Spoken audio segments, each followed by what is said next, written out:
If you are struggling to understand why your corporate family business has been performing sluggishly, the root cause is on your screen. If you haven't visited our website and clicked to explore each of these realities, I urge you to pause your video and explore it now.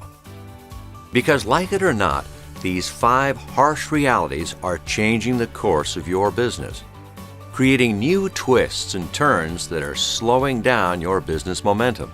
Sadly, many CEOs refuse, whether consciously or subconsciously, to face the harsh realities of operating a business in times of turbulent change.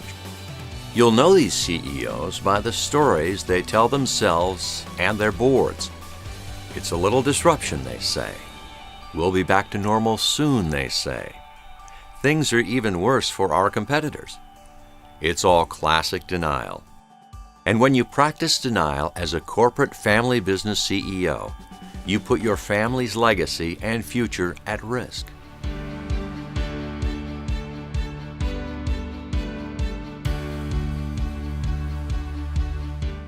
As a CEO, denial is your enemy. Why? Because your skills are diminished when you follow your intuition and refuse to accept the reality. Your mental processing capacity simply slows down when you try to hold 2 contradictory beliefs simultaneously. Psychologists call this syndrome cognitive dissonance. It causes you to become depressed, anxious, angry, stressed. As you wrestle with reality, you act out arrogantly to others. Can you see why denial is a sure recipe for disaster? Your first responsibility as a leader is to face reality. In faster changing times, you need to see clearly whether you are on a path that will help your business or harm it.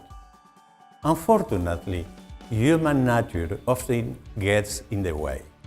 If I tell a CEO that he or she is in denial about what is really happening in their business, guess what many of them do?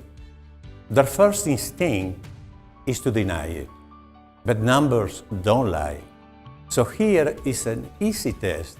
I call it the reality metric, to help you see for yourself whether you are running a business that is healthy or slowly bleeding to death. Start with your return on assets. Why? It's an indicator of how profitable your company is relative to your total invested capital. In other words, it gives you a good idea of how effectively your business is managing its assets. Now, compare your return on assets to your weighted cost of capital. Let's say that your return on assets is 6%, but your weighted cost of capital is 7%. Guess what? Your business wealth is going up in smoke. You do the math. No matter how hard you are working, no matter how many units you are selling, you are not creating wealth in your business. You are actually destroying it. What would a healthy business look like? You should aim for a return on assets that is significantly higher than your weighted cost of capital. That way, you accumulate wealth. Wealth you can use to invest to fight off competitors, to keep your business profitably growing, even in turbulent times.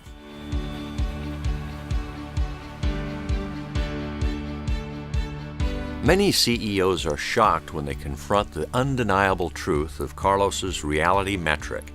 For the first time, they clearly see the consequences of clinging to an outdated strategy and the urgent need to change course before it's too late.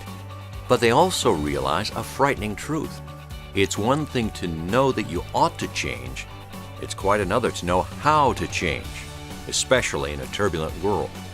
But some CEOs are able to acquire the necessary mental toolkit, the flexible, agile set of strategic thinking processes that prepare them to thrive in a nonlinear, complex world. We'd like to introduce you to one of them. His name is John. You can find a link to his story on our website. We invite you to explore John's story and learn how he found the motherlode of wealth in his business.